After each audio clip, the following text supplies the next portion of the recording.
من يهده الله فلا مضل له ومن يضلله فلا هادي له ونشهد أن لا إله إلا الله وحده لا شريك له ونشهد أن محمدا عبده ورسوله أما بعد فأعوذ بالله من الشيطان الرجيم بسم الله الرحمن الرحيم وما تقدموا لأنفسكم من خير تجدوه عند الله إن الله وملائكته يصلون على النبي يا أيها الذين آمنوا صلوا عليه وسلموا تسليما اللهم صل على محمد وعلى آل محمد كما صليت على إبراهيم وعلى آل إبراهيم إنك حميد مجيد اللهم بارك على محمد وعلى آل محمد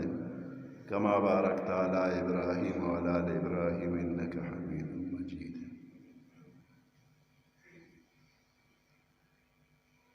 الله پاک دا تمام انسانان پیدا کړی دي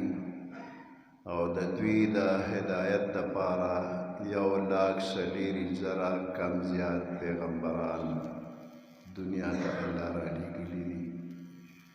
ورسره آسماني کتابونه هم د هدایت دپاره 104 الله نازل کړي دي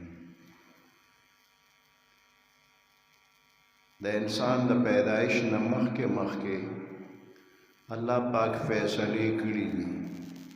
څوک به جنت ته ځي او څوک به دوزخ ته ځي فیصلې په ازل کې پخوا شوي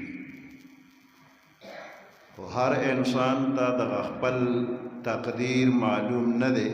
چې دی به جنت ته ځي او که دی به دوزخ ته ځي نو یو مسلمان انسان دی به خپل کوشش دا کوي چې داسې عملونه وکړي چې دی په جنت تلو والا جوړ شي او هغه عملونه به نه کوي کوم چې دوزخ ته تلو والا دي او که یو انسان ټول عملونه جنت والا کوي نیک عملونه کوي نو په دې د غاوره نشي چې زه خو ډېر نیک او بزرګ یم خو به خامخا جنت ته